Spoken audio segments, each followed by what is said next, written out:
हाँ, chapter number 11। बोलो भाई, चैप्टर नंबर 11 में क्या डाउट है? यही है शायद से चैप्टर नंबर 11 सर तो। 49। 49। क्वेश्चन नंबर 49 में स्टार मार्क तो 48 कर रखे हैं हम, तो 49 पूछ रहा है। 3 substitution and 3 elimination product are obtained from the following reaction। ठीक है, और इसमें बोला है count for the formation of these product. Sir क्या थर्ड दिक्कत है भाई? वाला कैसे बना? थर्ड वाला कैसे बना? अरे आदमी, यहाँ 6 मेंबर रिंग है, यहाँ कितना है? 5। तो रिंग एक्सपेंशन है, रिंग कॉन्ट्रैक्शन? कॉन्ट्रैक्शन है सर, ट्राई किए थे कॉन्ट्रैक्शन। नहीं बना। कॉन्ट्रैक्शन ट्राई किया था, नहीं बना। तो नहीं बना तो छोड़ो, और क्या। कॉन्ट्रैक्शन में क्या चीज़ बताए थे? जैसे मान लो बी आर हटा और यहाँ पे पॉजिटिव चार्ज आया, तो नॉर्मली हम लोग रिएक्शन में कराते क्या है, मतलब अगर पॉजिटिव चार्ज वाला पार्ट आया तो करते क्या है यहाँ पे। तो मान लो कि जैसे यहाँ से इस बॉन्ड को हम लोग ब्रेक करके हटाए, इधर ये काम कर सकते हैं, एक पॉसिबिलिटी। नहीं तो नीचे वाला, अरे सॉरी, इसको एक काम करते हैं, ऐसा बना लेते हैं।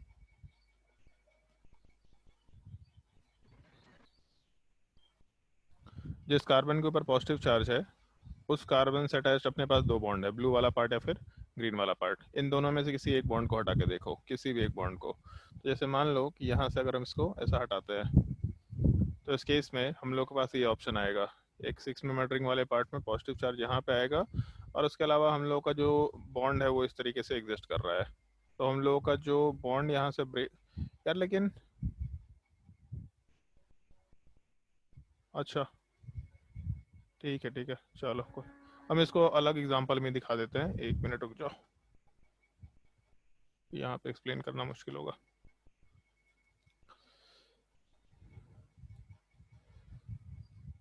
चलो ध्यान दो। जैसे मान लो हम लोग रिंग कॉन्ट्रैक्शन वाला पार्ट कैरी आउट कर रहे थे, तो जैसे सिंपल एग्जांपल में पहले 4 मेंबर रिंग ले लेते हैं। तो इस केस में हम लोग क्या कर सकते हैं, मान लो यहाँ पे रिंग के ऊपर पॉजिटिव चार्ज है, तो नॉर्मली हम लोग इस कार्बन से अटैच जो बॉन्ड है इसमें से किसी एक बॉन्ड को यहाँ से हटाते थे और अगल बाजू वाले बॉन्ड को यहाँ पे शिफ्ट करा दिया करते थे। तो उसको ऐसा समझ लो कि जब हम लोग यहाँ पे बॉन्ड बना रहे हैं, तो इस बॉन्ड वाले पार्ट के फॉर्मेशन के टाइम पे आइदर रेड वाले बॉन्ड को ब्रेक करेंगे, और नहीं तो फिर हम लोग ये ग्रीन वाले बॉन्ड को ब्रेक कर सकते हैं। दोनों में से जिसको ब्रेक करना है कर दो, कोई दिक्कत नहीं है। लेकिन और सॉरी, इसको नहीं, 1 मिनट। आइदर हम लोग ये रेड वाला बॉन्ड ब्रेक करेंगे, नीचे वाला पार्ट, और नहीं तो फिर हम लोग ऊपर में ये ग्रीन वाला बॉन्ड ब्रेक करेंगे। और ब्रेक करने का बेसिकली मतलब है कि हम लोग इस चीज़ को, जो यहाँ पे बॉन्ड हम लोग का बना हुआ है, इसको हम लोग इस कार्बन के साथ शिफ्ट कराना चाह रहे हैं। मतलब ये जो ग्रीन बॉन्ड है इसको इस कार्बन के साथ ना अटैच करके बगल वाले कार्बन के साथ अटैच करना चाह रहे हैं। तो ये जो पॉजिटिव चार्ज है वो हम लोग के इस ग्रीन वाले कार्बन के ऊपर शिफ्ट हो जाएगा। तो अगर यहाँ के बॉन्ड को ब्रेक करके इधर साइड शिफ्ट किए, तो पॉजिटिव चार्ज वाला पार्ट अपने जस्ट बगल वाले कार्बन पे शिफ्ट हो गया। तो यहाँ से हम लोग का रिंग एक्सपेंशन, रिंग कॉन्ट्रैक्शन वाला पार्ट हो गया। तो जैसे मान लो अगर 6 मेंबर रिंग है, और 6 मेंबर रिंग वाले पार्ट में हम लोगों को रिंग कॉन्ट्रैक्शन कैरी आउट करना है, तो एक तो ये पार्ट कि पॉजिटिव चार्ज हम लोग के रिंग वाले कार्बन के ऊपर होना चाहिए, सबसे पहला पार्ट। रिंग से अटैच जो बॉन्ड है उससे मतलब नहीं है, उसके जस्ट आगे वाला पार्ट, ये पार्ट। तब जो बॉन्ड यहाँ पे बना हुआ है उसको हम लोग इस साइड में शिफ्ट कर रहे हैं। मतलब बेसिकली ये जो C1 और C2 के बीच में बॉन्ड है, इसमें C1 C2 के बॉन्ड को हम लोग ब्रेक कर रहे हैं, और हम लोग C2 वाले पार्ट का बॉन्ड C3 के साथ बना रहे हैं। तो जब हम लोग यहाँ के बॉन्ड को इधर शिफ्ट करेंगे, तो ये पॉजिटिव चार्ज C1 वाले कार्बन पे शिफ्ट करेंगे बेसिकली। तो जब हम लोग कार्बन को, सॉरी, C3 वाले पार्ट को कार्बन 1 पे शिफ्ट करेंगे, पॉजिटिव चार्ज वाले पार्ट को, तो यहाँ से हम लोग का 5 मेंबर रिंग का फॉर्मेशन होगा। 5 मेंबर रिंग के बाद ये पॉजिटिव चार्ज वाला पार्ट कार्बन नंबर 1 के ऊपर शिफ्ट हो जाएगा। तो बेसिकली 5 मेंबर रिंग, उससे अटैच्ड कार्बन के ऊपर हम लोग के पास पॉजिटिव चार्ज है। तो सेम कंसिडरेशन हम लोग को उस एग्जांपल में मेंशन करना है जो हम लोग के इस क्वेश्चन में दे रखा। इस कंपाउंड के अंदर जो हम लोग का पॉजिटिव चार्ज वाला पार्ट है, जिस कार्बन के ऊपर, जैसे ब्रोमीन हटेगा यहाँ पॉजिटिव चार्ज, तो इस पार्टिकुलर बॉन्ड से मतलब नहीं है जो इससे अटैच्ड है, इसके जस्ट आगे वाले बॉन्ड को देखो, मतलब यहाँ वाले पार्ट को। जिस कार्बन के ऊपर पॉजिटिव चार्ज है उससे अटैच्ड बॉन्ड को मत देखो, उसके जस्ट आगे वाले पार्ट को। नीचे का एक रेड बॉन्ड है, या फिर ऊपर हम लोग एक ग्रीन बॉन्ड कंसिडर कर लेते हैं, ये चीज़। इन दोनों में से कोई एक पार्ट इस कार्बन के साथ, जिस कार्बन के ऊपर पॉजिटिव चार्ज है, उसके साथ बॉन्ड बनाएगा। तो बाकी बॉन्ड को रिमूव करना है तो ऐसा लिख देते हैं हम। मान लो 6 मेंबर रिंग है, इसमें यहाँ पॉजिटिव चार्ज आया, ऊपर साइड में 2 मिथाइल ग्रुप वाला पार्ट है, नीचे कुछ नहीं है। अगर ये बॉन्ड इधर शिफ्ट होगा तो यहाँ के पार्ट को हटा सकते हैं हम लोग, और इसके बॉन्ड को इधर बना दिया। ऐसे टाइप का एक बॉन्ड बना हुआ था, मतलब यहाँ पे जो बॉन्ड इधर था उसको हटाया, यहाँ के साथ बॉन्ड बनाया और पॉजिटिव चार्ज को नीचे वाले कार्बन पे शिफ्ट किया। एक ये पॉसिबिलिटी हो सकता है अपने पास बनाने के लिए। तो हम लोगों का एक स्ट्रक्चर ये बन के आ गया।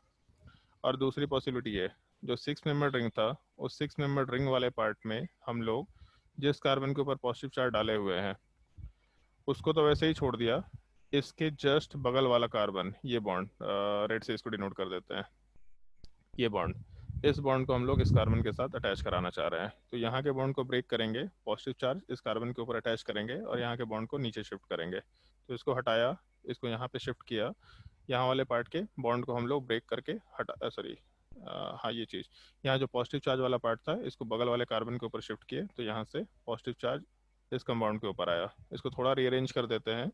तो एक 5 मेंबर रिंग है, 5 मेंबर रिंग के ऊपर एक कार्बन, कार्बन से अटैच्ड एक कार्बन जिस पे 2 मिथाइल ग्रुप है, तो 5 मेंबर रिंग के ऊपर एक कार्बन, इसके ऊपर 2 मिथाइल ग्रुप और वहाँ पे पॉजिटिव चार्ज। तो यहाँ वाले पार्ट से हम लोगों का जो थर्ड एक्सप्रेशन है, ये थर्ड वाला पार्ट आराम से बनाया जा सकता है, क्योंकि उसके ऊपर हम लोग लास्टली CH3OH ऐड कर रहे हैं।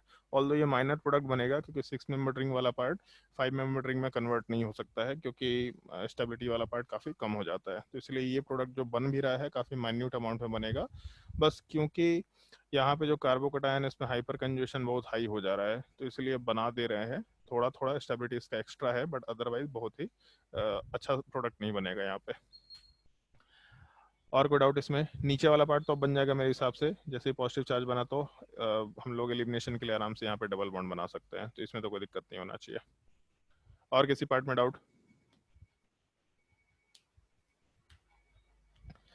बोलो भाई जल्दी, और किसी क्वेश्चन में किसी को डाउट है? Sir worksheet 16। वर्कशीट 16, एक मिनट, वर्कशीट नंबर,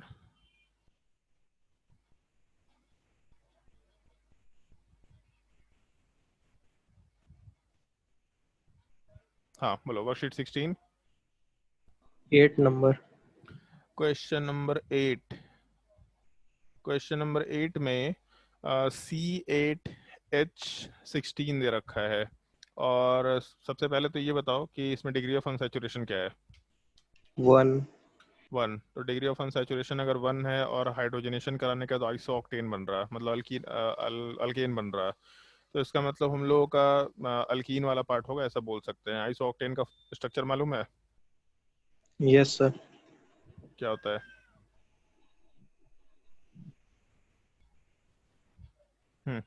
ये आइसो ऑक्टेन का स्ट्रक्चर है।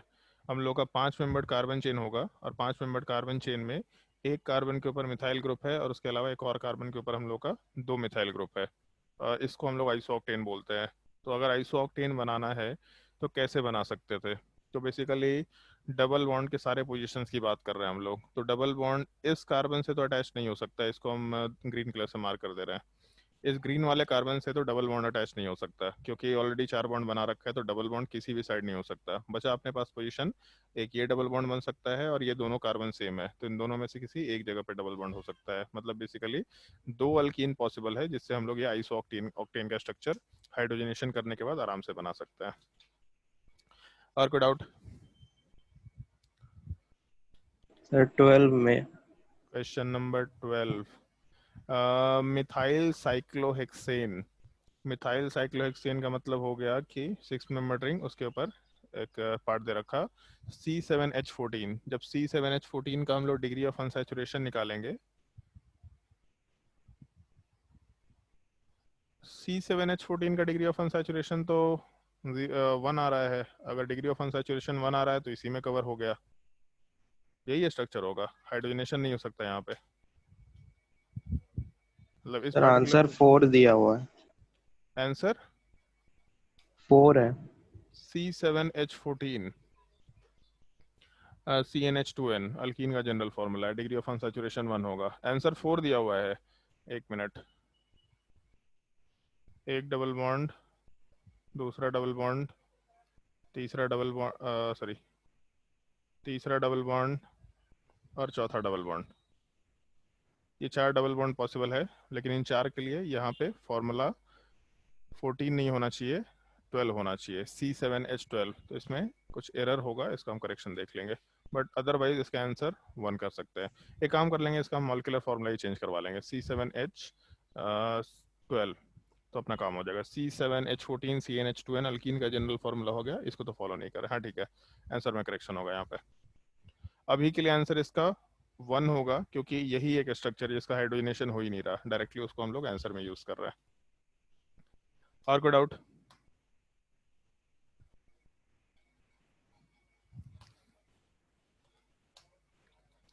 बताओ भी जल्दी, और कोई डाउट?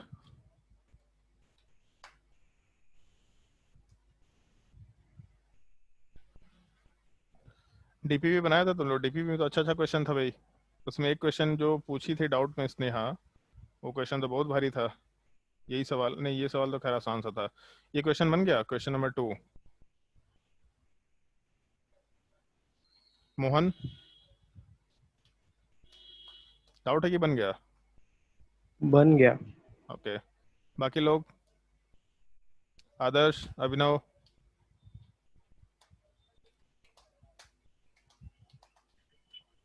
सर ये वाला डीपीपी अभी नहीं बनाऊंगा, आज ये वाला क्लास के बाद डीपीपी नहीं बनाऊंगा। बना है, बहुत मार मारेंगे क्लास के बाद। ये तो 2 दिन पहले ही बनाना था ये डीपीपी, अभी नहीं बनाया हूँ। तेरा एग्जाम चलो शुरू हो गया ना स्कूल में? यस सर, तो कहाँ खत्म भी से? हो गया। अब 28 को खत्म होना है ना? सर मेरा वाला खत्म हो गया, मतलब 30 तक का जो मैं था। 11th वालों का है, ओके। चलो ठीक है भाई, बाकी लोग ट्राई करना। ये क्वेश्चन फिर से बोल रहे हैं, डीपीपी के सारे क्वेश्चंस बनाओ, बहुत जरूरी है। और एक क्वेश्चन और उसमें पूछा हुआ था, कौन सा क्वेश्चन है वो? कौन सा डीपीपी में था स्नेहा? शायद डीपीपी 32 था सर। डीपीपी 32 तो मेरे पास यहाँ नहीं है, 1 मिनट।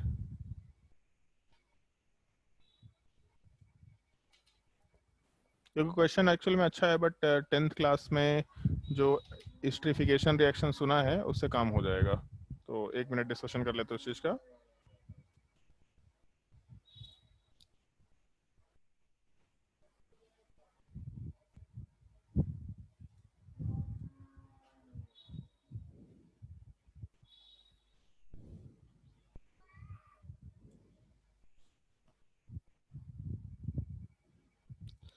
हाँ, डीपीपी नंबर 32 में क्वेश्चन नंबर 1 बहुत अच्छा सवाल है एक्चुअल में। बाकी लोग जो ट्राई नहीं किए वो भी सोच करके देखो एक बार, क्वेश्चन नंबर 1। और इस तरह का सीक्वेंशियल रिएक्शन करने आना चाहिए, बहुत सिंपल सा सीक्वेंशियल रिएक्शन है, आराम से करने आना चाहिए।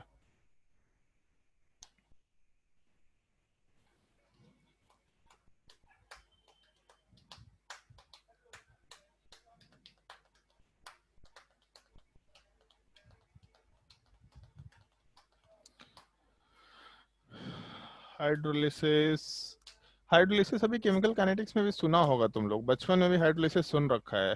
एक्चुअल में जस्ट उल्टा रिएक्शन होता है। जब हम लोग एक कार्बोक्सिलिक एसिड का रिएक्शन किसी अल्कोहल के साथ कराते हैं, मान लो C2H5OH के साथ कराए, तो प्रोडक्ट वाले पार्ट में CH3 के साथ COOC2H5 बनता है, ईस्टर, और साथ ही साथ वाटर का फॉर्मेशन होता है। तो ये जो रिएक्शन होता है इसको एस्टरिफिकेशन बोलते हैं। जब उल्टा रिएक्शन होगा तो इस चीज़ को हम लोग हाइड्रोलिसिस रिएक्शन बोलेंगे। लिखा भी यहाँ पे ईस्टर हाइड्रोलिसिस, इसलिए हिंट दिया कि ईस्टर का हम लोग वाटर के साथ रिएक्शन कराएंगे तो क्या बनेगा। तो कुछ नहीं बनना है, हम लोग का जो ईस्टर है वो जिन एसिड और अल्कोहल से बना है उसी चीज़ का फॉर्मेशन होना है। तो कैसे मालूम पड़ेगा कि कौन सा एसिड और कौन सा अल्कोहल है? उसके लिए थोड़ा बैकग्राउंड में जाओ, नोमेनक्लेचर वाले पार्ट में। इस तरह का चीज़ हम लोग एनहाइड्राइड के नोमेनक्लेचर में कर चुके हैं, मालूम भी होना चाहिए कि हम लोगों का ऑक्सीजन के ऊपर हाइड्रोजन ऐड करो, कार्बोनिल कार्बन के बॉन्ड को ब्रेक करके OH ग्रुप लगाओ, तो यहाँ से CH3 C double bond OH का फॉर्मेशन होगा, और साथ ही साथ C2H5OH का फॉर्मेशन होगा। तो जिस एसिड से और जिस अल्कोहल से हम लोग का ईस्टर बना, हम लोग इस ईस्टर के हाइड्रोलिसिस से आराम से उस स्ट्रक्चर में जा सकते हैं। तो सबसे पहला स्टेप, अगर हम लोग सबसे पहले स्टेप की बात करें तो इस केस में अल्कोहल वाला पार्ट दे रखा, और अल्कोहल का रिएक्शन हम लोग पारा टोल्यूइन सल्फोलाइन क्लोराइड के साथ, मतलब TaCl के साथ करा रहे हैं। तो यहाँ से Cl हटेगा, यहाँ से H हटेगा, और इस ऑक्सीजन वाले पार्ट पे ये ग्रुप का हम लोग अटैचमेंट कर सकते हैं। और ये जो रिएक्टेंट है इसमें एक कायरल सेंटर है, ऑप्टिकली एक्टिव कंपाउंड दे रखा है, इसका मतलब हम लोग के उस कार्बन पे रिएक्शन नहीं हो रहा, तो जिसका जो प्रोडक्ट बनेगा मतलब पहले रिएक्शन का प्रोडक्ट ऐसा बनेगा H, इसके साथ साथ ऑक्सीजन, इसके ऊपर हम TS लिख दे रहे हैं केवल OTS, और उसके अलावा CH3 जैसा था एग्जैक्टली वैसे ही रह जाएगा। एक तो ये पार्ट बन गया। उसके बाद हम लोग CH3COONA लेके चल रहे हैं। क्या करेगा ये चीज़, तो हम इसको साइड में लिख रहे हैं। जैसे अगर हम लोग CH3COONA वाले पार्ट को कंसिडर करके चलते हैं तो देख के मालूम पड़ रहा है कि हम लोगों का, जैसे तुम लोग एक चीज़ बोला था कि ऐसा याद मत रखना कि ये बेस होता है, ये एसिड होता है। बेस और एसिड जैसा कुछ नहीं होता, सब सॉल्ट होता है बेसिकली। तो हम लोग का ये रिएजेंट था H, नीचे D, ऊपर CH3, और यहाँ पे O के साथ TS, टोसाइलेट। इसका रिएक्शन कराने बोला है CH3COONA के साथ। कैसा रिएक्शन होगा, तो सिंपल सी बात है कि हम लोग का जो कार्बोक्सिलिक एसिड है इसमें ऑक्सीजन के ऊपर नेगेटिव चार्ज है, मतलब ये पार्ट न्यूक्लियोफाइल है, और OTS बहुत अच्छा लिविंग ग्रुप है, तो न्यूक्लियोफाइल वाला पार्ट, और CH3 के साथ 1 डिग्री कार्बन है केवल। तो अगर ये कार्बन वाला पार्ट 1 डिग्री है तो 1 डिग्री वाले पार्ट पे हम लोग, एक तो क्योंकि ठीक ठीक एसिड है तो हम लोगों का बेसिक एक्शन बहुत ज़्यादा नहीं होगा, पहला चीज़। दूसरा, हीटिंग में नहीं दे रखा तो एलिमिनेशन भी हम लोग प्रेफरेबली नहीं कंसिडर कर रहे हैं। तो इसका मतलब रिएक्शन वाले पार्ट में 1 डिग्री अगर कार्बन है तो SN2 रिएक्शन प्रेफरेबली होगा। अगर SN2 रिएक्शन हुआ तो वार्लन इन्वर्जन होगा, ऐसा बोल सकते हैं। तो अगर वार्लन इन्वर्जन होगा तो जैसे एक चीज़ ध्यान रखना, ये जो ऊपर का स्ट्रक्चर है इसमें इस चीज को AC से डिनोट किया जाता है। लास्ट क्लास में बताया था एसीटेट वाला पार्ट, जो एसिटाइलेशन है उसमें ये जो यूनिट होता है CH3C डबल बॉन्ड O, इस चीज को in general common name wise AC से डिनोट किया जाता है। तो जैसे OTS लिखा, सिमिलर टाइप से OAC लिख सकते हैं हम लोग। ये लिखने का एक तरीका होता है कॉमन नेम के फॉर्मेट में। तो हम लोगों का जब SN2 रिएक्शन होगा मतलब वार्लन इन्वर्जन होगा, तो वार्लन इन्वर्जन वाले पार्ट में हम लोगों का एक तो ये चीज़ कि हम लोगों का, मान लो ऊपर वाले ग्रुप को छोड़ दिया, नीचे वाले ग्रुप को छोड़ दिया, बट H और OTS के जगह पे हम लोगों का OAC आएगा, उन दोनों को आपस में एक्सचेंज कर देते हैं। तो OAC लेफ्ट साइड में चला जाएगा, H वाला पार्ट राइट साइड में चला जाएगा। तो पहले हम लोगों का, जैसे एक तो सबसे बड़ा पार्ट ये सवाल हमसे शायद पूछा भी था, शिवम पूछा था। जैसे अगर यहाँ अगर यहाँ डी कन्फिग्रेशन है और यहाँ पर रिएक्शन हुआ, जैसे हम, चलो उसी रिएक्शन में डिस्कशन करते हैं इस चीज़ का, 1 मिनट। मान लो इसको साइड में लिख देते हैं।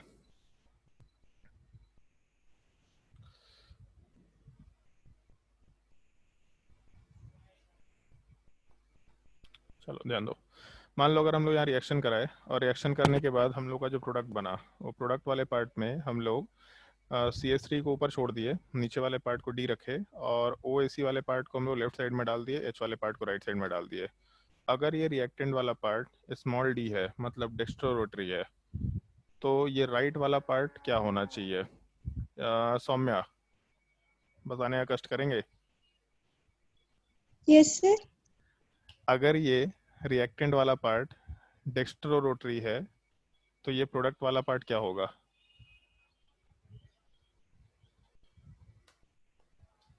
Sir L. एल होगा पक्का, कि डी भी हो सकता है? शायद एल। शायद अभी एल से शायद एल पे आई है, कुछ देर में शायद D and L. D L चीज बड़ा कंफ्यूजिंग चीज होता है ना, क्रिकेट में भी आता है, डकवर्थ लुईस मेथड, किसी को समझ नहीं आता है। धोनी ही बोला था ये चीज, हमको आज तक नहीं समझ में आया क्या होता है। प्रोडक्ट वाला पार्ट डी भी हो सकता है, एल भी हो सकता है। एक चीज फिर से ढंग से सुनो, बहुत अच्छे से बता रहा है वापस इस चीज को। अगर SN2 रिएक्शन है तो वार्लन इन्वर्जन होगा। वार्लन इन्वर्जन होने का मतलब है कि अगर हम लोगों का ये रिएक्टेंट वाला पार्ट R कन्फिग्रेशन में है तो प्रोडक्ट वाला पार्ट S कन्फिग्रेशन में होगा। लेकिन रिएक्टेंट में मॉलिक्यूलर फॉर्मूले में OTS था जबकि यहाँ OAC है, मतलब कंपाउंड में मॉलिक्यूलर फार्मूला ही अलग हो गया। तुम लोग के नोट्स कॉपी में SN2 के टाइम पे लिखवाए हैं। ऑल्दो वार्लन इन्वर्जन में कन्फिग्रेशन इन्वर्ट होता है, R कन्फिग्रेशन S में या S कन्फिग्रेशन R में जाता है, लेकिन हम लोगों का जो कंपाउंड है उसके बीच में कोई रिलेशन नहीं होगा। दोनों कंपाउंड इनैंशोमर नहीं होते। क्यों इनैंशोमर नहीं होते? क्योंकि कंपाउंड के इनैंशोमर क्या, आइसोमर ही नहीं हो सकता, क्योंकि कंपाउंड डिफरेंट हो गया है, कंपाउंड में कोई रिलेशन नहीं है, मॉलिक्यूलर फॉर्मूला चेंज हो चुका है। तो पहले वाला कंपाउंड ऑप्टिकली एक्टिव है, दूसरा भी ऑप्टिकली एक्टिव रहेगा, इसमें कोई दिक्कत नहीं है, लेकिन इस प्रोडक्ट का एस कन्फिग्रेशन डी है कि एल है नहीं मालूम। ये एक्सपेरिमेंटली पता चलता है। मतलब अल्कोहल के केस में जैसे मान लो कि कंपाउंड लेते हैं हम लोग 2 ब्यूटेनॉल, और मान लो दूसरा ले लिए हम लोग 2 ब्यूटेनॉल की जगह चलो हम लोग अमाइन ले लेते हैं, यहाँ पे NH2 डाल देते हैं। तो ब्यूटेन टू ऑल और ब्यूटेन टू अमाइन, ये दोनों में अगर आर कन्फिग्रेशन हो तो जरूरी नहीं कि यहाँ आर वाला पार्ट अगर डी है तो दूसरा भी आर वाला पार्ट डी होगा, ये कोई रूल नहीं है। हो सकता है अल्कोहल का आर वाला पार्ट डी कन्फिग्रेशन हो सकता है, अमाइन का आर वाला पार्ट एल कन्फिग्रेशन हो, मतलब एल रोटेशन शो कर रहा हो। तो हम लोगों का जो कंपाउंड है वही अगर अलग है तो कंपाउंड का आर कन्फिग्रेशन किस तरह का रोटेशन रखेगा, कंपाउंड का एस कन्फिग्रेशन किस तरह का रोटेशन रखेगा नहीं मालूम। मतलब रिएक्टेंट का आर कन्फिग्रेशन डी अगर ऑप्टिकल रोटेशन रख रहा है जो हम लोग को पता भी है, तो भी प्रोडक्ट का एस कन्फिग्रेशन डी रखेगा या एल रखेगा कन्फिग्रेशन रोटेशन में, ये हम लोग डिसाइड नहीं कर सकते। तो दोनों ही पॉसिबल है, क्योंकि रिएक्टेंट एंड प्रोडक्ट में केवल कन्फिग्रेशन उल्टा हुआ है, बट उस कन्फिग्रेशन का ऑप्टिकल एंगल ऑफ रोटेशन से कोई लेना देना नहीं होता है, कुछ भी नहीं होता है। बस रिलेशन निकालने के लिए आसानी निकलता है कि अगर एक आर है दूसरा ऐसे तो इनैंशोमर होता है, बट यहाँ तो इनैंशोमर भी नहीं है, कंपाउंड ही डिफरेंट है, कोई आइसोमर ही नहीं है। तो रिएक्टेंट में अगर डिफरेंट कंपाउंड्स हैं रिएक्टेंट और प्रोडक्ट में, तो दोनों का डीएल में कोई रिलेशन नहीं होगा, कन्फिग्रेशन से कोई लेना देना नहीं रहता है अपने को। तो एक तो ये पार्ट कि रिएक्टेंट वाला पार्ट डीएल कुछ भी हो, सॉरी प्रोडक्ट वाला पार्ट डीएल कुछ भी हो सकता है। तो हम लोगों का इस पार्टिकुलर केस में जो कंपाउंड आया, इस कंपाउंड वाले पार्ट में डीएल दोनों में से कुछ भी हो सकता है, आराम से पॉसिबल है, पहला चीज़। उसके बाद फिर हम लोग आगे हाइड्रोलिसिस करा रहे हैं। तो हाइड्रोलिसिस का जस्ट अभी नीचे मतलब बताया था कि कार्बोक्सिलिक एसिड वाले पार्ट में जब हम लोग हाइड्रोलिसिस कराएंगे तो हाइड्रोलिसिस के टाइम पे एक तो यहाँ पे OH18 वाला पार्ट दे रखा, ठीक है, उससे कोई फर्क नहीं पड़ रहा, वो दिख रहा है कि हम लोगों को कार्बोक्सिलिक एसिड में OH18 है। तो जैसे अगर हम लोगों का फिर से हम इसी स्टेप्स को लिख रहे हैं, अगर एक ईस्टर वाला पार्ट है, मान लो इस तरह का ईस्टर दे रखा, तो इस ईस्टर वाले पार्ट में अगर हम लोग को हाइड्रोलिसिस कराना है तो हाइड्रोलिसिस कराने से पता चल जाता है कि कौन सा अल्कोहल बनेगा और कौन सा कार्बोक्सिलिक एसिड बनेगा। तो पहला काम ऑक्सीजन वाले पार्ट के ऊपर हम लोग हाइड्रोजन का एडिशन करेंगे, सबसे पहला चीज़। और दूसरा कार्बन ऑक्सीजन, जो कार्बोनिल कार्बन है और जो ऑक्सीजन है, इसके बॉन्ड को ब्रेक करो जैसे एनहाइड्राइड के नोमेनक्लेचर में ब्रेक करते थे, और यहाँ पे OH ग्रुप अटैच करो। तो यहाँ जो OH है वही OH वाला पार्ट इस कार्बन पे अटैच होता है बेसिकली। तो आराम से हम लोग का ऑक्सीजन 18 वाला पार्ट यहाँ पे ऐड हुआ, और जब ऑक्सीजन 18 यहाँ पे नॉर्मली ऐड हुआ, वैसे इस चीज़ को याद मत रखना कि ऐसा ही होता है, कुछ और भी चीज़ें होती हैं यहाँ पे, हम लोग ईस्टर वाले पार्ट के हाइड्रोलिसिस में डिस्कस करेंगे इस चीज़ को। तो जब यहाँ से बॉन्ड को ब्रेक करके इस पे OH ऐड किए तो हम लोग के प्रोडक्ट वाले पार्ट में यहाँ ऑक्सीजन 18 आया और अल्कोहल जैसा था वैसे ही रह गया। तो एक जनरलाइज वे में बात करते हैं, मान लो कि अगर हम लोगों का जो ईस्टर है वो थोड़ा जनरल टाइप का ईस्टर दे रखा, मान लो इस टाइप का केस दे रखा है कि, एक मिनट,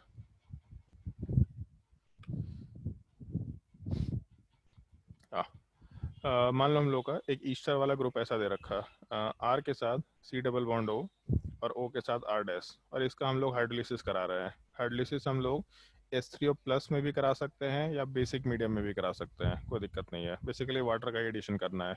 तो ऑक्सीजन के ऊपर हाइड्रोजन का एडिशन हुआ और यहाँ के बॉन्ड को ब्रेक करके कार्बन के ऊपर OH ग्रुप डाले, तो यहाँ से प्रोडक्ट में जो कार्बोक्सिलिक एसिड है उसमें कार्बन चेन R आएगा और हम लोग के अल्कोहल वाले पार्ट में कार्बन चेन R डैश निकल के आएगा।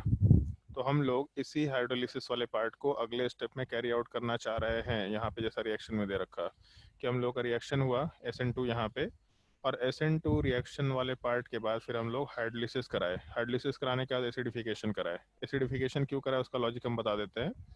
जब हाइड्रोलिसिस कराएंगे तो कार्बोक्सिलिक एसिड बनेगा, बट यहाँ बेसिक मीडियम है, तो बेसिक मीडियम वाला पार्ट इस कार्बोक्सिलिक एसिड के H+ को हटा के इसको कार्बोक्सिलेट आयन के फॉर्म में रखेगा। तो जब हम लोग एसिडिफिकेशन कराएंगे तो यहाँ के नेगेटिव चार्ज वाले पार्ट के ऊपर हम लोग का H+ का एडिशन होगा, आराम से हम लोग के कार्बोक्सिलिक एसिड का फॉर्मेशन हो जाएगा। तो ईस्टरिफिकेशन का हाइड्रोलिसिस, सॉरी ईस्टर का हाइड्रोलिसिस कराए तो कार्बोक्सिलेट आयन आया, फिर हम लोग एसिडिक मीडियम उसमें डाले तो हम लोग का कार्बोक्सिलेट आयन पे H+ का एडिशन होकर प्योरली कार्बोक्सिलिक एसिड बन गया। तो ये दोनों स्टेप एक तरीके से चाहता तो हम लोग सीधा H3O+ लिख करके काम कर सकते थे, या फिर पहले स्टेप में ऊपर वाला पार्ट करा देते और दूसरे स्टेप में नीचे एसिडिफिकेशन करा देते, H+ का एडिशन कराते, तो भी सेम काम हो जाता। इसका अलग से कोई ज़्यादा सिग्निफिकेंस नहीं है, हम लोग के प्रोडक्ट में कार्बोक्सिलिक एसिड ही बनना है। बट अगर मान लो हम लोग ऊपर वाले अपने रिएक्टेंट के हिसाब से काम करें, जो हम लोग यहाँ रिएक्टेंट दे रखा है, अगर इस रिएक्टेंट वाले पार्ट का हम लोग हाइड्रोलिसिस कराते हैं तो इस रिएक्टेंट को हम नीचे लिख देते हैं।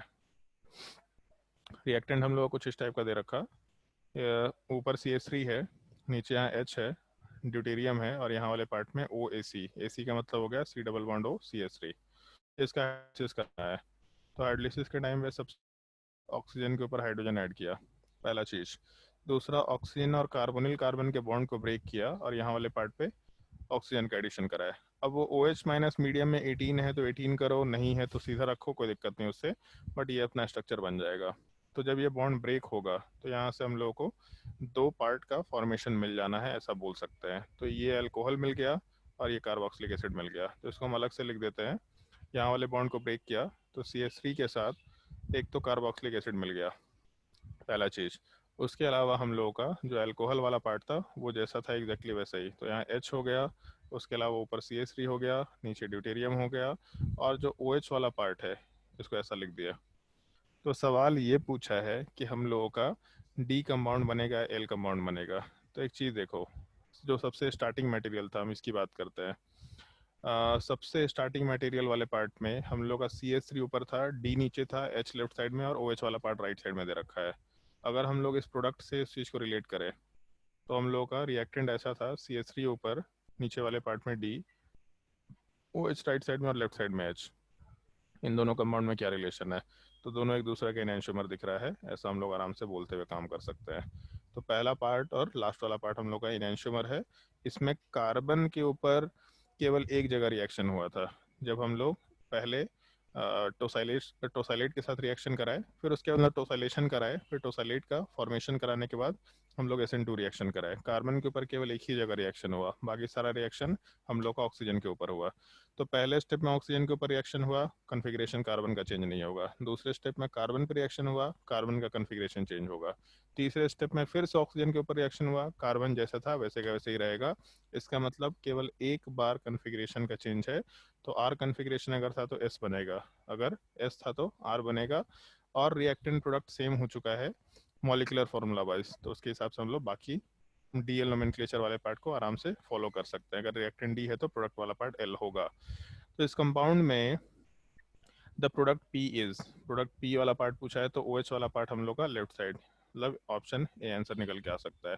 मल्टीपल चॉइस है, नहीं सिंगल चॉइस है, ऑप्शन ए वाला पार्ट आंसर होगा। बाकी बी ऑप्शन में डी दे रखा है, ये तो बिल्कुल नहीं हो सकता। रेसमिक मिक्सचर DL नहीं बन रहा, पॉसिबल नहीं है। और अगर पहला रिएक्शन होने के बाद ये दूसरा रिएक्शन होता तो कुछ भी बोल सकते थे, कुछ भी हो सकता था, लेकिन उससे मिक्सचर नहीं बनता।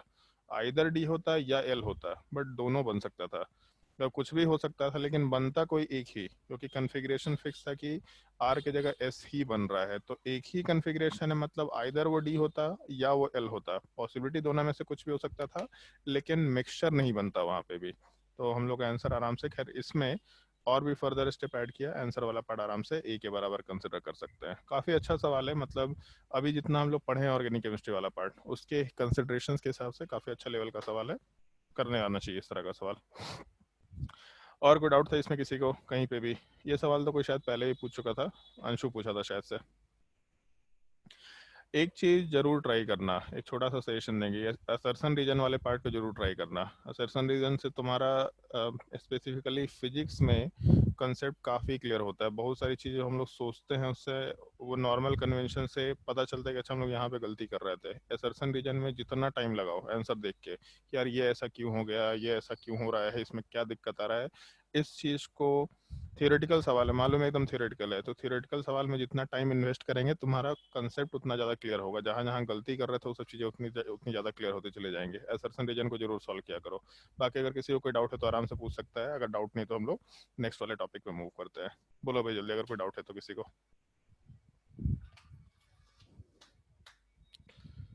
बताइए भाई जल्दी, कोई डाउट है किसी को? चलो अगर डाउट नहीं है तो लास्ट क्लास में हमको जहाँ तक ध्यान है तुम लोगों को रिएक्शन वाले पार्ट में टोसाइलेट तक का रिएक्शन बता दिया था, और उसके बाद 2 रिएक्शन बताना बाकी रह गया था। एक तो PCl3 PCl5, दूसरा रिएक्शन ऑफ अल्कोहल में एसिडिफिकेशन के थ्रू मेथड। तो चलो पहले हम लोग एसिडिफिकेशन वाला मेथड बता देते हैं, फिर हम लोग SOCl2 के रिएक्शन वाले पार्ट का डिस्कशन करेंगे। चलो हेडिंग डाल दो अपने कॉपी में। अब कॉपी में हेडिंग तो वही खैर अल्कोहल एंड ईथर चल रहा है, 27 वाले पार्ट पे आता है। चलो, इसमें जो हम लोगों का सबसे पहला मेथड था एसिडिफिकेशन वाला पार्ट, हम लोग उस मेथड के थ्रू अभी काम कर रहे हैं। और उसमें या फिर एक काम करते हैं PCl3 PCl5, नहीं ठीक है, एसिडिफिकेशन। एसिडिफिकेशन वाले पार्ट को हम लोग डिस्कस कर रहे हैं। और एसिडिफिकेशन वाले पार्ट में एक्चुअल में हम लोगों को दो अलग अलग रिएक्शंस का डिस्कशन करना है। एक डिहाइड्रेशन रिएक्शन, अपने बुकलेट में भी देखा होगा, बहुत जगह डिहाइड्रेशन रिएक्शन दे रखा है, एक वो रिएक्शन का डिस्कशन करना है। और दूसरा हम लोगों को एल्कोहल का रिएक्शन हाइड्रोजन हैलाइड के साथ करना है। क्या प्रोडक्ट बन सकता है, कैसे प्रोडक्ट बन सकता है, इस एक छोटे से पार्ट का हम लोग को डिस्कशन करना है। तो सबसे पहला पार्ट हम लोग रिएक्शन थ्रू, मेंशन कर लो अपने कॉपी में, रिएक्शन थ्रू एसिडिफिकेशन, इस पार्ट का मेंशन करेंगे, मतलब हेडिंग टाइप का वैसे ही रहेगा। इसमें जो पहला रिएक्शन है जो अपने को कंसिडर करना है, इसमें हम लोग पहले डिहाइड्रेशन रिएक्शन कर लेते हैं डिस्कस, डिहाइड्रेशन ऑफ अल्कोहल। और डिहाइड्रेशन ऑफ अल्कोहल के बाद फिर हम लोग, मतलब ये टॉपिक जैसे ही कंप्लीट होगा तो एक छोटा सा पार्ट सबसे लास्ट में डिस्कस करेंगे, पिनोकॉल पिनोकोलिन रीअरेंजमेंट, जो डिहाइड्रेशन ऑफ अल्कोहल के जैसा ही ऑलमोस्ट है, इंक्लूडिंग कार्बोकेटायन रीअरेंजमेंट। उस तरह का सवाल बहुत ही सिंपल सा होता है, कार्बोकेटायन रीअरेंजमेंट वापस रिवाइज हो जाएगा तुम लोगों का। चलो ध्यान दो, जैसे अगर हम लोग के पास कोई एक अल्कोहल दे रखा, मान लो यही अल्कोहल दे रखा है, और इसका रिएक्शन अगर हम लोग बल्कियर एसिड के साथ कराए, बल्कियर एसिड वाले पार्ट का मतलब हो गया हम लोग H2SO4 के साथ कराए, या फिर हम लोग S3PO4 के साथ कराए, या फिर बल्कियर एसिड का मतलब भारी भारी एसिड्स में HClO4 वाला पार्ट हम लोग यूज़ कर सकते हैं। अगर हम लोग के एक अल्कोहल वाले पार्ट का रिएक्शन हम लोग बल्कियर एसिड्स के साथ कराएंगे in the presence of heating, तब उस केस में इन बल्कियर एसिड्स में हम लोगों का ईवन मैकेनिज्म फॉलो होते हुए, और इस चीज़ का ध्यान रखना है, डिहाइड्रेशन ऑफ अल्कोहल में दो सिनेरियो है, E1 और E2। E2 अपने काम का नहीं होता, E2 का रिएजेंट केवल ध्यान रखना है और मैकेनिज्म बस मेंशन कर देना E2 है, बाकी दिमाग नहीं लगाना होता है। लेकिन E1 का सबसे standard reaction dehydration of alcohol माना जाता है, जो हम लोग डीहाइड्रोहेलोजिनेशन कर रहे थे वो E2 का स्टैंडर्ड रिएक्शन है, बट E1 का नहीं है। तो इस केस में E1 रिएक्शन वाला पार्ट हम लोग को बल्कियर एसिड के केस में फॉलो करना है। स्ट्रॉन्ग एसिड बहुत ज़्यादा नहीं भी हो तो चलेगा, लेकिन बल्कियर एसिड होना चाहिए। बट इन जनरल कहीं कहीं पे बस ऐसा दे रखा होता है H प्लस के साथ डेल्टा। अगर कभी भी H+ दे रखा होगा तो एक कन्वेंशन मान के चलना ऑर्गेनिक केमिस्ट्री में कि अपना एसिड जो है वो बल्कियर है, HCl HBr HI ये सब एसिड्स नहीं होगा, क्योंकि HCl बहुत बड़ा एसिड नहीं है, उसका Cl वाला पार्ट बहुत बड़ा ग्रुप नहीं है। कभी भी अगर सवाल में केवल H+ के साथ डेल्टा दे रखा या केवल H+ दे रखा, मतलब हम लोग H2SO4 H3PO4 HClO4 HBrO4 इस तरह के एसिड्स की बात कर रहे हैं। तो जब हम लोग रिएक्शन वाले पार्ट में इन सब एसिड्स के साथ हीटिंग वाला पार्ट यूज़ करेंगे तो हम लोग का E1 मैकेनिज्म होते हुए आराम से डिहाइड्रेशन होगा। डिहाइड्रेशन का मतलब क्या, तो वाटर का एडिशन अगर होता है, जैसे हम लोग अपने नॉर्मल लैंग्वेज में यूज़ करते हैं, डिहाइड्रेशन हो गया मतलब पानी कम हो गया। तो अगर एक कंपाउंड से हम लोग H2O को रिमूव कर दे, that is called as dehydration. अगर एक कंपाउंड में वाटर का एडिशन कर दे तो उसको हम लोग हाइड्रोलिसिस बोला करते हैं। तो यहाँ पे OH अगर हटाएंगे तो केवल OH कम हुआ, एक हाइड्रोजन भी हटाना होगा। तो E1 के मैकेनिज्म के हिसाब से अगर कंसंट्रेशन लेके चले तो OH वाला पार्ट अपना लिविंग ग्रुप है, ऑल दो OH अच्छा लिविंग ग्रुप नहीं है, लेकिन अभी के लिए OH वाला पार्ट अपना लिविंग ग्रुप है, ये हटा, पॉजिटिव चार्ज बना, फिर इससे अटैच्ड कार्बन के ऊपर जो हाइड्रोजन है उसको हटा करके एक डबल बॉन्ड का फॉर्मेशन कराए। तो ये पॉजिटिव चार्ज यहाँ से हटा और यहाँ वाले पार्ट में हम लोग एक डबल बॉन्ड का फॉर्मेशन करा के आराम से अल्कीन का फॉर्मेशन कंसिडर कर रहे हैं। तो अपने रिएक्शन वाले पार्ट में हम लोग आराम से ये प्रोडक्ट का फॉर्मेशन कंसिडर कर सकते हैं। रिएक्शन बड़ा ही सिंपल और स्ट्रेट फॉरवर्ड है, जैसा हम लोग डीहाइड्रोहेलोजिनेशन में कर रहे थे। ये हम लोग पहले हेलोजन हटाते थे, पॉजिटिव चार्ज बनाते थे, रीअरेंजमेंट चेक करते थे, फिर हाइड्रोजन एलिमिनेशन कराते थे। सेम चीज़ है, बस ये चीज़ कि हम लोग एसिडिक मीडियम में अल्कोहल को इंट्रोड्यूस कर रहे हैं तो उससे क्या फ़र्क पड़ेगा, हम लोग को यहाँ पे बस एक ही एक्स्ट्रा पार्ट ऐड करते हुए काम करना है। तो पहले रिएक्शन नोट करो, फिर उसके बाद हम लोग रिएक्शन के मैकेनिज्म वाले पार्ट पे आएंगे। रिएक्शन नोट कर लो और उसमें मेंशन कर लेना इसी के जस्ट नीचे बल्कियर एसिड्स।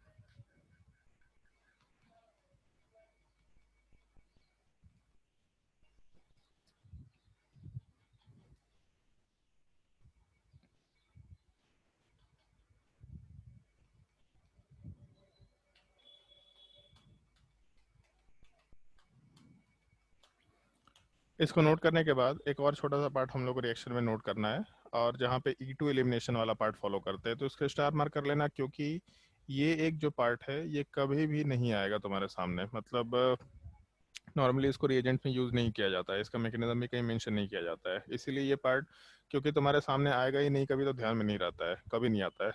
इस रिएक्शन को स्टार मार्क करके रखो, और इसमें ध्यान ये रखना है जितने भी हम लोगों के नॉन मेटेलिक ऑक्साइड्स होते हैं वो सारे के सारे नॉन मेटेलिक ऑक्साइड्स वाले पार्ट एसिडिक नेचर के होते हैं। और वो नॉन, जैसे हम लोग ऊपर एसिड्स यूज़ कर रहे थे, अगर इन एसिड्स की जगह पे हम लोग नॉन मेटेलिक ऑक्साइड्स यूज़ करना शुरू करें तब उस केस में हम लोग, और उसमें हो सकता है मेटल भी रहे, ऐसा नहीं कि केवल non metallic oxide, but aluminium है जैसे, तो एल्युमिनियम तरह के ऑक्साइड्स को आराम से यूज़ कर सकते हैं। तो ये सब जो मेटल्स वाले पार्ट के ऑक्साइड हैं, ये सब ऑक्साइड डिहाइड्रेटिंग एजेंट के जैसा यूज़ करते हैं, जिसमें सबसे स्टैंडर्ड पार्ट हम लोग को ध्यान रखना है P2O3, P2O5, P4O10, उसके अलावा Al2O3, उसके अलावा थोरियम ऑक्साइड वाला पार्ट, और N2O3, N2O5, इस तरह के, या फिर हम लोग BS3 भी ले सकते हैं, BS3 वाला पार्ट भी अपने काम का होता है, POCl3 वाला पार्ट ले सकते हैं। ये सब एक्चुअल में OH वाले पार्ट को हटाता है किसी भी कंपाउंड से, डिहाइड्रेशन कराता है। तो इस तरह के जो भी ऑक्साइड्स हैं या फिर जहाँ पे लेविस एसिड वाले पार्ट हैं, इस तरह के कंपाउंड भी आराम से हीटिंग करने के साथ, अगर इन कंपाउंड्स के साथ अल्कोहल का रिएक्शन कराएं in the presence of heating, ये भी एलिमिनेशन कैरी आउट करेंगे, लेकिन एलिमिनेशन का मैकेनिज्म E2 होता है। प्रोडक्ट वाला पार्ट सेम बनेगा, प्रोडक्ट वाला पार्ट सेम ही बनना है क्योंकि एलिमिनेशन में E2 में और कोई ऑप्शन भी नहीं है। लेकिन ये रिएजेंट्स का ध्यान रखना, अगर कहीं भी तुमको किसी भी सिक्वेंशियल रिएक्शन में, एक्चुअल में ये सवाल हम केवल एक जगह देखे हैं सिक्वेंशियल रिएक्शन में, थोरियम ऑक्साइड वाला पार्ट, और लोगों को पता ही नहीं चलता कि इसका करना क्या है। तो अगर इस तरह का ऑक्साइड देगा तो डिहाइड्रेशन रिएक्शन में होती नॉर्मल सा रिएक्शन होगा, ये सिंपली सोचते हुए चलना। कहीं भी अगर नॉन मेटेलिक टाइप का ऑक्साइड दिया या मेटलॉइड वाले पार्ट का ऑक्साइड दिया, तो इस केस में आराम से हम लोग E2 एलिमिनेशन करते हुए डिहाइड्रेशन रिएक्शन कैरी आउट कर सकते हैं। तो डिहाइड्रेशन का दो तरीका है, E1 elimination, E2 elimination. E2 अपने काम का नहीं होता, बट ये रिएजेंट्स का थोड़ा ध्यान रखना है अपने को। डिहाइड्रेशन के टाइम पे हम लोग इन सब चीज़ों का यूज़ किया करेंगे, और हम लोग डिस्कशन करेंगे E1 मैकेनिज्म का, हमेशा नोट कर लो इस चीज़ को।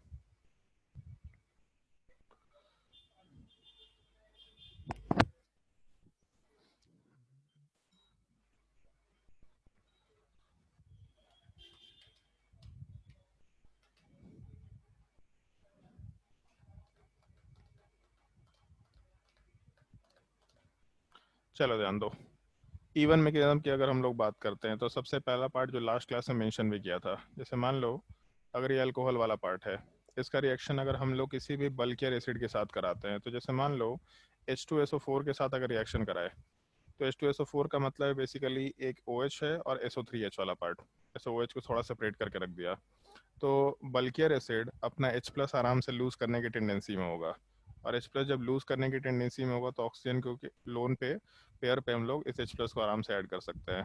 तो इसको ऐसा भी समझ सकते थे कि H2SO4 वाला पार्ट केवल एक H+ लूज किया और बाकी HSO4- का फॉर्मेशन कराया, बट उसको हम एक ही स्टेप में दिखा रहे हैं कि ऑक्सीजन का लोन पेयर H+ के साथ कंबाइन किया तो यहाँ से हाइड्रोजन ऑक्सीजन का बॉन्ड ब्रेक होकर के ऑक्सीजन पे चला जाएगा। और इसलिए इस चीज़ को मेंशन कर रहे हैं क्योंकि आगे हम लोग को इस तरह का मैकेनिज्म डिस्कस करना है थोड़ा बहुत। तो ऑक्सीजन के लोन पेयर के साथ जब H+ का कॉम्बिनेशन हुआ तो अपने जो रिएक्टेंट वाले पार्ट में कंपाउंड दे रखा है सबस्ट्रेट, इसमें OH2+ का फॉर्मेशन हुआ, और साथ ही साथ हम लोग का HSO4-।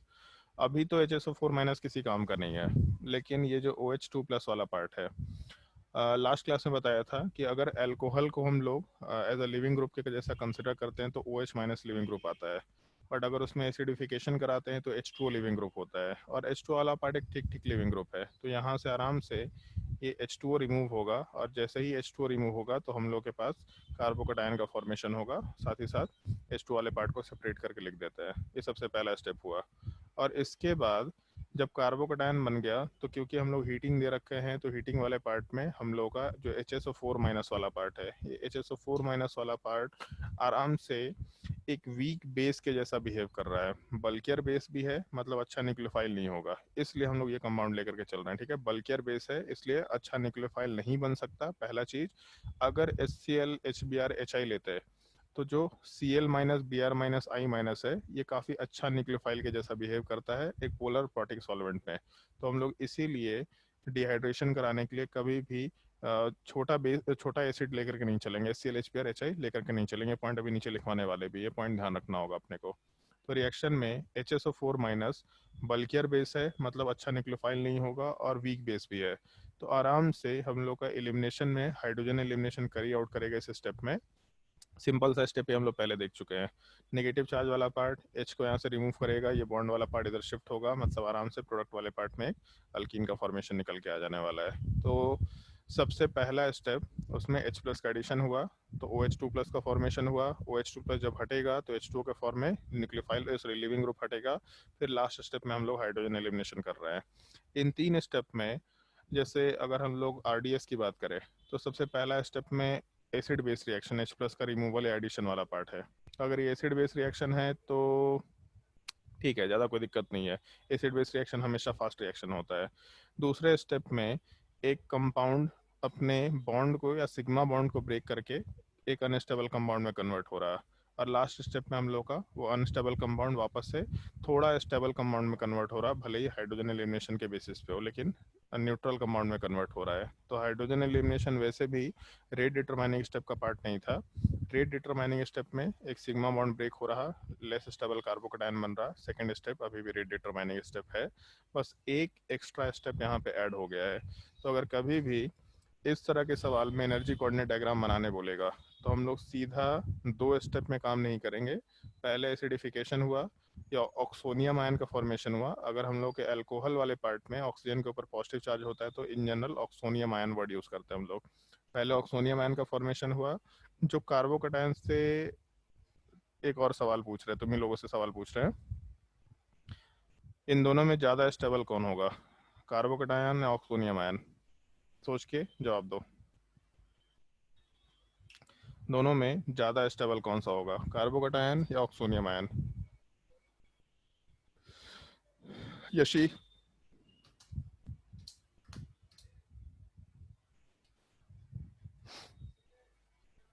बताओ भाई यशी, ज़्यादा स्टेबल कौन सा होगा, कार्बोकेटायन या ऑक्सोनियम आयन?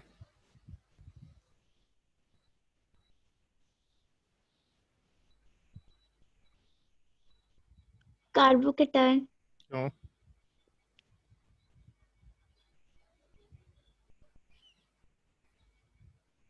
लॉजिक होना चाहिए, तुम लोगों को बहुत पहले ही बोला था कि एक बार रिएक्शन मैकेनिज्म में चले गए तो हर एक चीज़ का लॉजिक है। जीओसी तक फैक्ट्स याद रखने भी हैं, उधर एक्सेप्शन हो भी सकता है, बट इधर कोई एक्सेप्शन नहीं है, सब लॉजिक है। काहे को कार्बोकेटायन, ऐसा क्या दिखा तुमको कार्बोकेटायन में?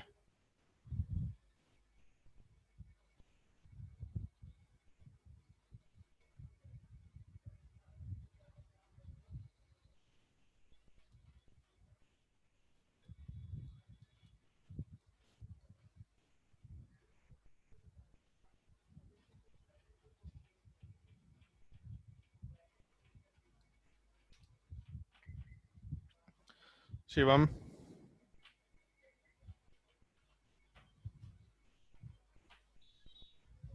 सर ऑक्सीजन के ऊपर पॉजिटिव चार्ज है इसलिए लेस है। ऑक्सीजन के ऊपर पॉजिटिव चार्ज इसलिए लेस स्टेबल है। चलो एक बार फिर से रिमाइंड करा रहे हैं तुम लोगों को।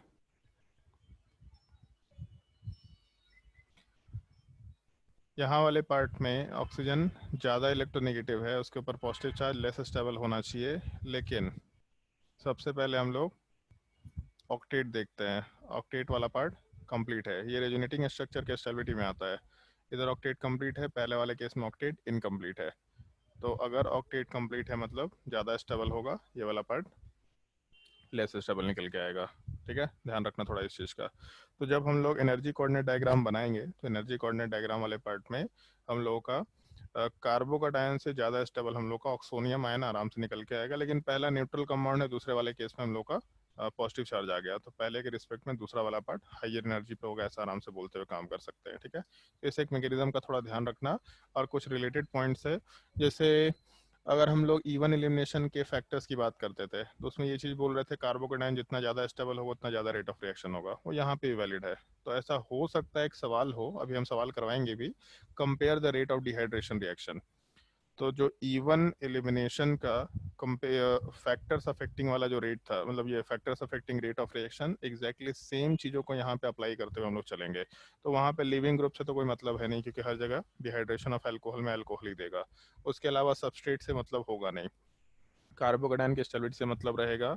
और पोलर प्रोटिक मीडियम बोलना सेंसिबल चीज़ नहीं है यहाँ पे, क्योंकि अल्कोहल खुद ही पोलर प्रोटिक मीडियम है। तो इसलिए पोलर प्रोटिक मीडियम तो रहेगा ही रहेगा, उस चीज़ को यहाँ डिस्कस करने का कोई सेंस नहीं बनता है। तो एक्चुअल में कार्बोकेटायन के स्टेबिलिटी के अलावा और कोई फैक्टर नहीं होता जिससे हम लोग डिहाइड्रेशन ऑफ अल्कोहल वाले पार्ट को इवन एलिमिनेशन के टाइम पे कंसिडर करते हुए या फिर कंपेयर करते वक्त कंसिडर करें। इस एक छोटे सी चीज़ का थोड़ा हम लोग को ध्यान रखना होगा।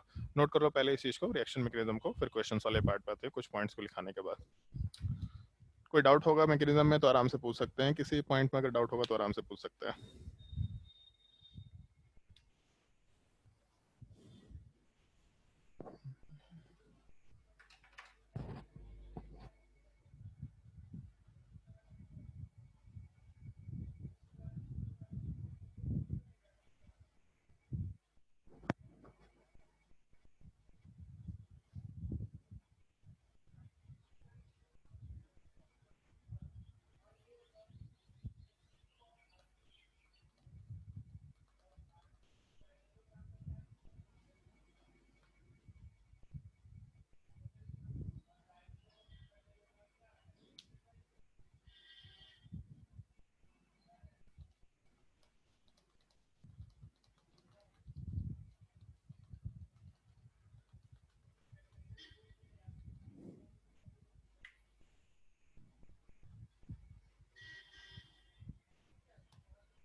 मैकेनिज्म वाले पार्ट को नोट करने के बाद एक छोटा सा पॉइंट यहाँ पे मेंशन करना,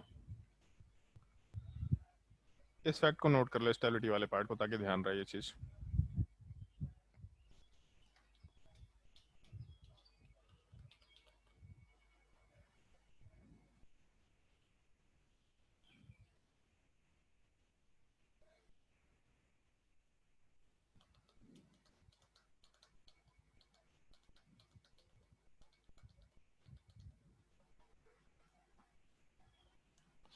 पॉइंट नोट करो इसके नीचे, सबसे पहला पॉइंट,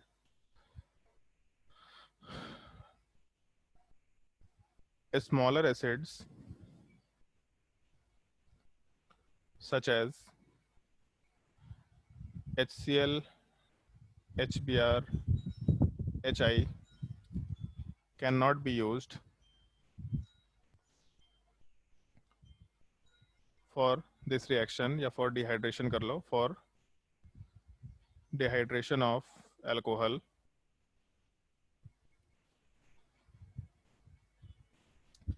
because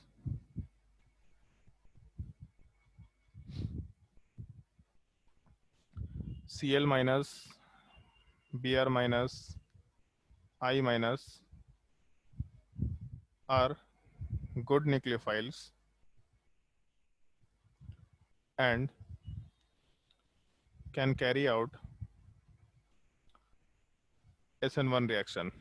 ये जस्ट अभी हम लोग अगली रिएक्शन में मेंशन भी करने वाले हैं, can carry out SN1 reaction. तो इसीलिए हम लोगों को बल्कियर एसिड चाहिए, ताकि उसका न्यूक्लियोफिलिक स्ट्रेंथ जो कंजुगेट बेस बने वो न्यूक्लियोफिलिक स्ट्रेंथ में काफ़ी लो हो, अपने काम को गड़बड़ ना करे, सबसे पहला चीज। दूसरा point, rate of dehydration of alcohol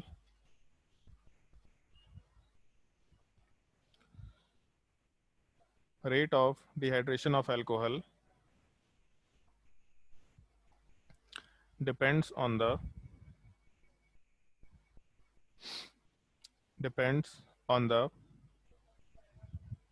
stability of carbocation,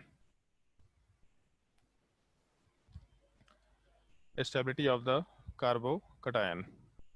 बाकी हम लोग के इवन का जो मैकेनिज्म था, स्टीरियो केमिस्ट्री वाला जो पार्ट था, सब सेम रहेगा, कहीं कोई डिफरेंस नहीं है, सेम चीज़ को फॉलो करते चले जाना है। तो हम लोग सीधा क्वेश्चन वाले पार्ट पे आते हैं।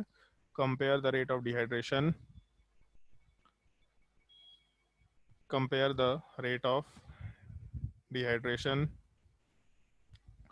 फटाफट ट्राई करते जाओ सवाल को।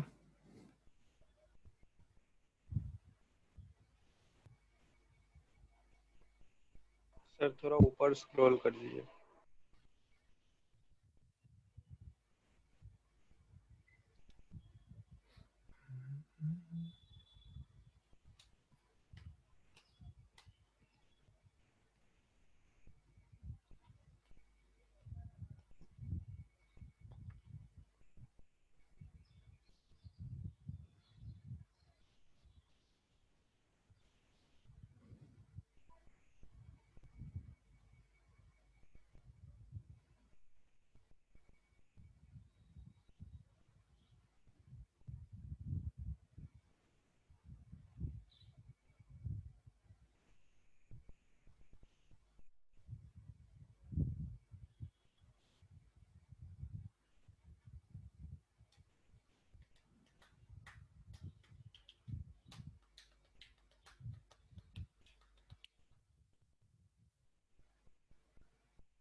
पहले वाले केस में सिनेरियो बहुत ही सिंपल सा है। 3 डिग्री कार्बन, 2 डिग्री कार्बन और ये दोनों 1 डिग्री कार्बन, और कोई रेजोनेंस इफेक्ट नहीं है, कुछ नहीं है। तो 3 डिग्री कार्बन में कार्बोकैटायन सबसे ज़्यादा स्टेबल होगा, फिर 2 वाले पार्ट में। फिर यहाँ का 1 डिग्री और यहाँ का 1 डिग्री, दोनों में नीचे वाला पार्ट ज़्यादा स्टेबल होगा, क्योंकि यहाँ पे 2 हाइपर कंजुएशन मिलेगा, जबकि ऊपर वाले केस में केवल 1 हाइपर कंजुएशन। तो 1 2 3 4 ये ऑर्डर पहले वाले केस में डिहाइड्रेशन के रेट के लिए बोल सकते हैं।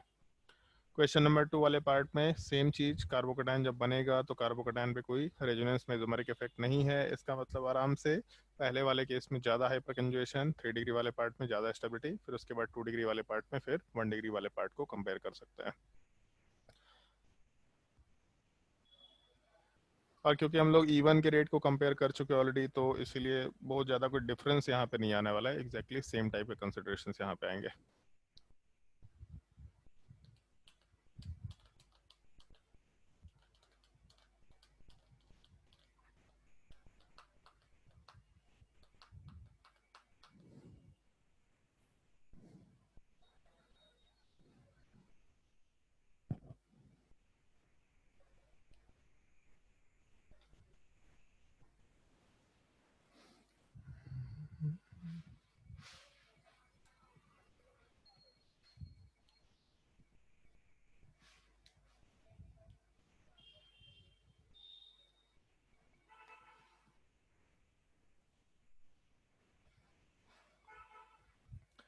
और क्वेश्चन नंबर 3 वाले पार्ट में तो देख के मालूम पड़ रहा है, पहले वाले केस में एक बेंजीन रिंग का रेजोनेंस, दूसरे वाले केस में जो पॉजिटिव चार्ज बनेगा इसमें 2 बेंजीन रिंग का रेजोनेंस। तो अगर हम लोग इन दोनों कंपाउंड के रेजोनेंस के हिसाब से कंपैरिजन करते हैं तो आराम से हम लोग को मालूम पड़ रहा है कि हम लोग का सेकेंड वाले केस में ज़्यादा स्टेबल कार्बोकैटायन निकल के आ जाएगा। यहाँ तक के पार्ट में तो मेरे हिसाब से कोई डाउट नहीं होना चाहिए, बहुत ही सिंपल सा सिनेरियो है, और क्योंकि हम लोग इवन रिएक्शन देख चुके हैं तो कोई दिक्कत वैसे भी नहीं होना चाहिए। बट इसके बाद फिर क्वेश्चन में प्रोडक्ट वाले पार्ट को फाइंड करना शुरू करो। फाइंड द डिहाइड्रेशन प्रोडक्ट, और उसमें भी मेजर मेंशन करना, जहाँ पे सारे बोलेंगे बनाने के लिए प्रोडक्ट वहाँ पे सारा बनाना, अदरवाइज मेजर प्रोडक्ट मेंशन करना है। Dehydration product major only.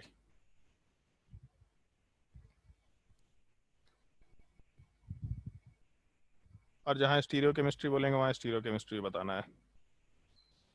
और एक चीज़ थोड़ा ध्यान रखना, जैसे हो सकता है रिएजेंट में H2SO4 दे, हो सकता है रिएक्शन वाले पार्ट में H प्लस के साथ डेल्टा दे रखा हो, या हो सकता है कि H प्लस की जगह H3O+ दे रखा हो। सेम चीज़ है, 10वें क्लासेस सुनते आ रहे हैं, H प्लस वाटर के साथ कंबाइन करके H3O+ बनाता है, तो H प्लस हो या H3O+ हो कोई दिक्कत नहीं है। बल्कियर एसिड में अगर H2SO4 का नाम नहीं भी मेंशन किया, मतलब H प्लस में बाई डिफॉल्ट बल्कियर एसिड होगा, ऐसा हम लोग मान के चल रहे होते हैं। ट्राई करते जाओ सवाल।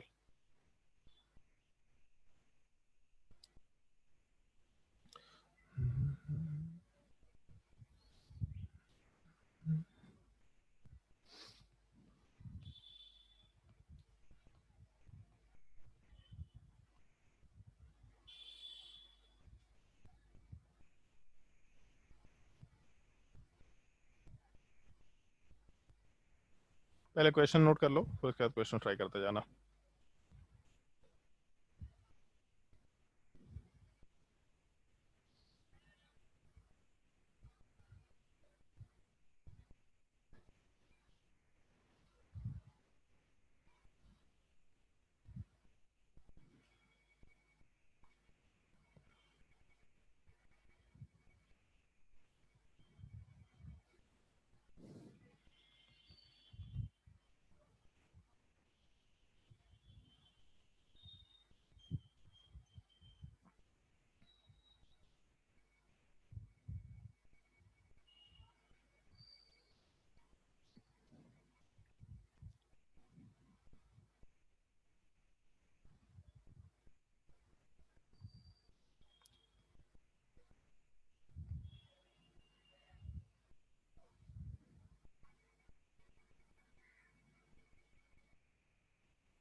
एक तो जाना पहचाना सवाल दिख रहा होगा बिल्कुल, क्वेश्चन नंबर 7।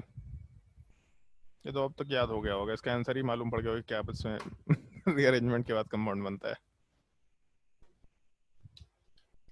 इसलिए तुम लोग को बोलते हैं कि शुरुआत में जहाँ पे बोले प्रैक्टिस करो, उसको ढंग से प्रैक्टिस करो, क्योंकि जैसे जैसे आगे टॉपिक्स जाएंगे तो बहुत ज़्यादा डिफ्रेंसिएशन नहीं आने वाला है, उन्हीं तरह के पैटर्न के क्वेश्चन रिपीट होंगे। शुरू में आराम से इसलिए पढ़ा रहे हैं। अब इन सब क्वेश्चन में हमको ज़्यादा एक्सप्लेन नहीं करना पड़ेगा, सीधा हम आंसर भी लिख देंगे तो तुमको ध्यान आ जाएगा। जिन लोगों ने क्वेश्चन सॉल्व किया उसको ध्यान आ जाएगा, अच्छा ये वहाँ पे ऐसा बताया था, आसानी से सवाल बन जाएगा।